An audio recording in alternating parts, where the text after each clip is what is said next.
Unas declaraciones del congresista Jaime Quito de Perú Libre, que votó en contra de la vacancia de Pedro Castillo, ¿no? Se está pronunciando sobre que la situación del Perú, que tiene que ser nuevamente llamada elecciones inmediatamente en el 2023, elecciones, y que la derecha está alargando hasta ahora, hasta el 2024, y modificando algunos artículos de la Constitución para favorecerse y no salir del poder.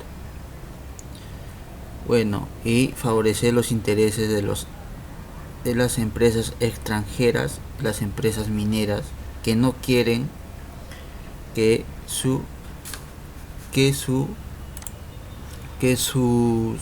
empresas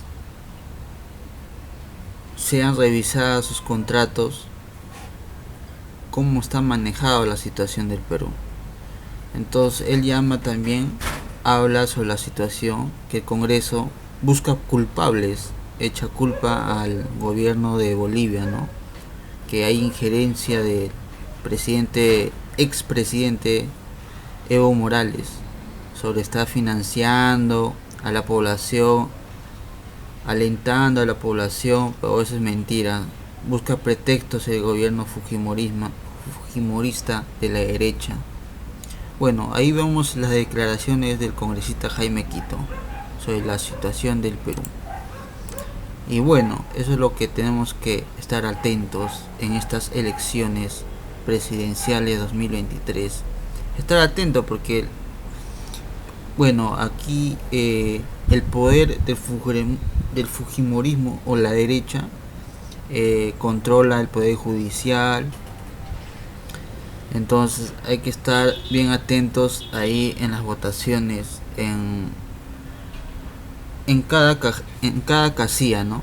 Ahí grabando si hay algún movimiento ilícito. Entonces debemos estar atentos porque ahorita la derecha lo que está buscando es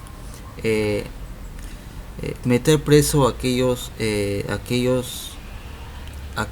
que se quieren lanzar a la presidencia, como Antauro también creo que ya lo están acusando, fomentando el terrorismo, o quieren meterle por cualquier pretexto, quieren meterlo, eliminando ahí prácticamente a los adversarios para las elecciones. Entonces tenemos que estar bien despiertos, peruanos. Ahí escuchemos el llamado del totalmente distinta en el país, que la derecha ha querido ocultar, que la derecha no ha querido entender, o que simplemente la ha querido ningunear.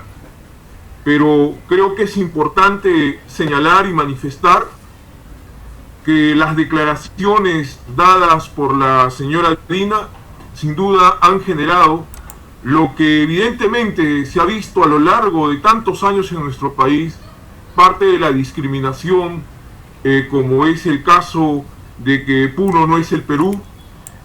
También ha señalado bastantes aspectos que han generado mayor ruptura respecto a lo que viene a decir el diálogo y todo lo demás. Estamos viendo hoy que a la fecha tenemos ya 57 muertos según el informe de la Defensoría. Estamos alrededor de 60 fallecidos, que no parecen contar, que simplemente ya hasta se ve como un dato o como una cifra, ¿no? 1.658 heridos y detenidos por todo lado, como se ha estado viendo en el caso de la San Marcos, que ha sido arbitrario, totalmente arbitrario, el tema de la incursión, este asalto que se hizo en el campus universitario de la San Marcos. 193 detenidos que se tuvo ese sábado pasado. También lo que vemos es que hay una clara visión, o mejor dicho, en todo el país, la población al unísono también viene planteando el adelanto de las elecciones. Un adelanto de las elecciones que refleja y expresa lamentablemente la incapacidad que se ha ido demostrando de todas las distintas autoridades del Ejecutivo y de las otras instancias, legislativo, judicial, Ministerio Público y otras instancias que puedan haber, y también municipalidades, gobiernos regionales, que no han logrado resolver los problemas que tiene el país. También hoy se está expresando esa posición y esa permanente lógica que hemos estado viendo en nuestro país, de que los recursos no pertenecen a todos los peruanos. Nos han vendido el cuento de que con algunas regalías, que el impuesto a la renta o el canon minero son temas ya suficientes para que se pueda quedar contento de alguna forma la población. Se ve y se expresa claramente las riquezas naturales que tiene nuestro país a lo largo y ancho de su territorio. En todos sus niveles geográficos existen un conjunto de riquezas, y que ello no ha significado para resolver los diversos problemas que tenemos en el país. Hay algo que no han querido entender, hay algo que no han querido asumir los de la derecha. ¿Cuándo parten las vacaciones? Cuando te mueves el poder económico, que pensaban que esto simplemente con unos cuantos muertos se iba a parar. De ahí su matonería, su violencia con la que han asesinado a 57 hermanos de nuestro país. Y esto ha llevado a que se empiece a ver en el país que hay un descontento generalizado. Un descontento generalizado que empieza a generar incertidumbre y también ya cierta modificación de esa actitud que sentían inquebrantable aquellos de la derecha, para poder plantear estas salidas políticas que hemos venido planteando desde un primer momento. Porque a un problema político, económico, social, cultural que se viene dando en nuestro país, lo que se requiere es una respuesta política, y no una respuesta de represión, una respuesta de muerte, una respuesta de más balas, una respuesta de represión, de más tropas o despliegue de policías en todo el país. Entonces, esto se ha expresado también el día de hoy en el Congreso, en el que se ha planteado la reconsideración de lo que viene a ser el tema de lo que es el adelanto de las elecciones, que, como saben ustedes, se había planteado las elecciones, ya se había hecho una primera votación para que las elecciones recién se realicen en abril del 2024. Pero ante esta realidad que estamos viviendo en el país, que es totalmente insostenible, en el que tiene que renunciar Dina Boluarte sí o sí, y todo ese séquito de personas que lo acompañan, que algunos de ellos están renunciando, pero tienen que renunciar ya. El Perú, nuestro país, nuestros hermanos, no se pueden seguir desangrando. Es así que el día de hoy, en el Pleno del Congreso, se ha empezado a discutir la necesidad de que debe reconsiderarse la fecha de las elecciones, y que deben ser en este año 2023. hemos estado desde un primer momento planteando esa propuesta, esa petición, desde el 16 de abril, perdón, el 16 de diciembre del año pasado, del 2022, que se empezó el debate del adelanto de las elecciones.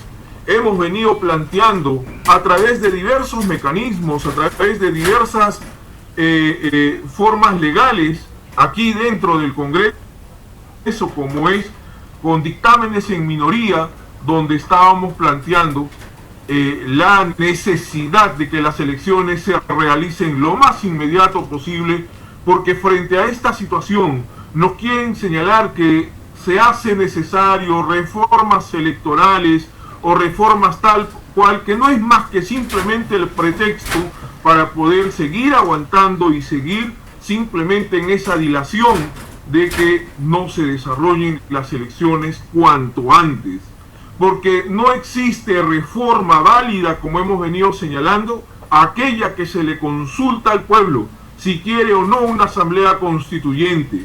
Pero las reformas que nos quiso o nos pretende meter la derecha hoy es aquella que quieren hacer a su medida, aquella que solamente beneficia a ellos. Nos quieren decir que con ello van a resolver los problemas del Perú con la reelección o con la bicameralidad. A lo largo de la historia de nuestro país hemos vivido todas esas instituciones jurídicas o políticas, tanto la bicameralidad como la reelección.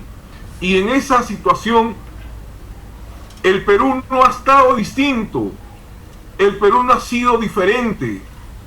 Y no es que hoy se hayan visto los problemas los venimos arrastrando década tras década, en el que siempre un grupo de familias, un grupo de poder se ha beneficiado con los recursos que pertenece o que debería permitir la igualdad de oportunidades a todos los peruanos. Es así que esa posición o esa propuesta de reformas que plantea la derecha de ninguna manera va a resolver los problemas estructurales que hoy tenemos en el país. En todo caso, será el pueblo, a través de su autonomía, su decisión firme de tener una nueva composición de personas o de congresistas en el Ejecutivo y también las demás instancias que puedan ir determinando los cambios, pero es importante y fundamental la participación de la población, la ciudadanía activa, el compromiso con nuestro país para poder realmente cambiar todo lo que está mal, cambiar todo lo que hace daño a las grandes mayorías, cambiar todo lo que perjudica la realización efectiva de los derechos que tiene la población, que tienen las comunidades campesinas, que tienen las regiones, las provincias, los distritos olvidados, la educación que no está a la altura de las circunstancias que requerimos para poder ser un país totalmente distinto, una salud que nos permita no seguir como ha sido el tema de la pandemia, con cerca de 250.000 muertos, en el que no hay infraestructura, en el que los médicos, el personal de salud también al olvido, y como nuestros pensionistas que han dado su vida están hoy casi sin pensión o una totalmente no alcanza para nada. Y también la creación de puestos de trabajo, que nos han dicho que con la inversión se genera puestos de trabajo, pero hoy, ¿qué tipo de puestos de trabajo que no es más que la esclavización con un membrete de nuevos puestos de trabajo que nos ha ido generando? Pero hoy necesitamos que nuestro país realmente, todas sus estructuras estatales del Estado sirvan para resolver esos problemas. Y de ahí que el pueblo está saliendo a las calles y que no hay lo que venían señalando, que hay el financiamiento externo, como el día de hoy también en el Congreso señalaban que Evo Morales es el que está financiando o el que está diciendo qué es lo que tiene que hacer la población, cuando ese es un insulto a la inteligencia del pueblo, porque el pueblo, en su sabiduría organizativa y también conocimiento pleno de los problemas, hoy está en las calles con una posición firme de lo que se tiene que hacer. Y nosotros simplemente somos aquellos que recogemos esa petición de la ciudadanía, de la población que hoy lo viene expresando en las calles, que ha tenido tantos años contenida esa posición que hoy lo está planteando con toda el patriotismo, la ciudadanía y lo que significa la conciencia de un pueblo. Queremos expresar también nuestra plena solidaridad con todos los familiares de los hermanos y hermanas que han fallecido, con todos los heridos que hoy tenemos en todo el país y que evidentemente requieren la atención inmediata de todas las instituciones de salud que tenemos en el país, y también los detenidos que que se tienen a lo largo y ancho del Perú, y por otro lado la satanización permanente y constante que puedan existir de algunas organizaciones, de algunos sectores que hemos venido escuchando y observando. También queremos expresar que es importante señalar claramente la renuncia de Dina Boluarte, que es lo que pide la población, el adelanto de elecciones en lo más pronto posible, la convocatoria a un referéndum para que el pueblo sea quien decida, quien determine si quiere o no una nueva constitución, porque a partir de ello será el punto de partida para poder realizar los cambios que realmente se deben hacer en el país.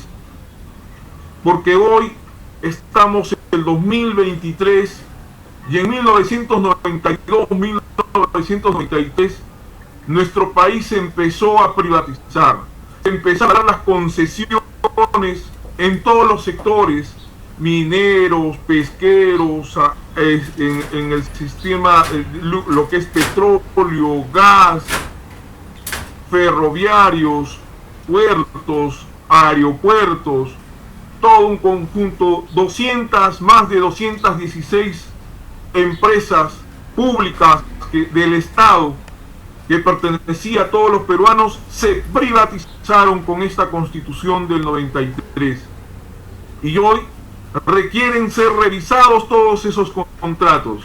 El pueblo necesita conocer y saber todos esos contratos, las condiciones reales, porque no pueden haber contratos al margen del conocimiento de la población, de la ciudadanía. Y no pueden seguir habiendo contratos ley en el que simplemente la jurisdicción que pueda tener nuestro país tiene que salir para afuera. Es decir, que no tenemos jurisdicción siquiera para poder resolver esos problemas dentro de nuestro territorio nacional. Así es que todo ello se tiene que ir señalando. Aquí está claro que este despertar del pueblo que se hace a nivel nacional es porque quieren mejores condiciones, un futuro digno para las generaciones venideras. Esa es el ánimo, la voluntad que hoy se expresa en las calles. Y no entender eso, no comprender ello, llevará simplemente a la derrota de cualquier sector, el no entender ese pedido de la población, o el querer aferrarse en el cargo de forma ciega, obtusa, como lo viene haciendo la señora Dina. no permitamos más que esta situación en nuestro país, que tanto daño viene haciendo, genere tantos problemas en nuestro país. Y tampoco, como este caso, como estos comunicados del Ministerio del Interior y del Ministerio de Defensa, que van señalando que las Fuerzas Armadas efectuará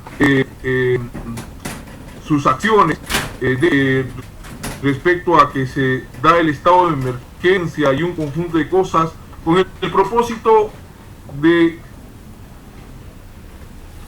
alguna manera garantizar, o mejor dicho, permitirse ese gatillo fácil que hoy existen en las normas, en las leyes, para seguir matando a nuestro pueblo.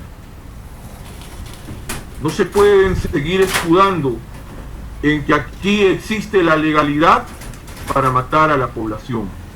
Son cerca de 60 fallecidos. Y no es que levantamos sus muertes para este tipo, para las reivindicaciones que dé la población, sino que es una situación en la que es totalmente insostenible. Diversos presidentes de América Latina en la CELAC se han pronunciado respecto a esto. El mundo entero recién se está dando cuenta de lo que está pasando en el país. Por más que quieran ocultar, que digan personas no gratas, o que rompan relaciones con cada uno de los países, no van a poder ocultar la realidad. El retiro de los embajadores de Nicaragua, de Honduras, de México, y ahora seguramente que harán con Chile, Colombia, Venezuela, Cuba, Argentina. Lo que vemos es simplemente un aislamiento internacional de este régimen dictatorial. Hay un aislamiento, y eso lo que demuestra es que el mundo, la América Latina, los países latinoamericanos están dándose cuenta de lo que pasa en el país, y tienen todo el derecho de poder también plantear su posición. Es en ese sentido que nosotros señalamos claramente que lo que pasa en el Perú no ha pasado en ninguna parte de América Latina. Esto parece muchos el ingreso de las fuerzas policiales totalmente arbitraria, como lo decía el presidente de Chile, Boric, recordaba lo que fue la América Latina de los 80 y los 70, de las dictaduras militares, de cómo ingresaban a los campus universitarios. Y también la forma como hoy, la forma como se ha reprimido, disparando al cuerpo, a matar a la población, eso tampoco se ha dado en ninguna parte de América Latina, con tantos fallecidos, y no haya tenido las consecuencias de que el régimen se caiga. Solamente en nuestro país vemos esa situación. Y también es de lamentar el rechazo de la interpelación a la ministra de Relaciones Exteriores. ¿Qué pretendían con ello? Decir que no se va a interpelar a ningún ministro por temas que hoy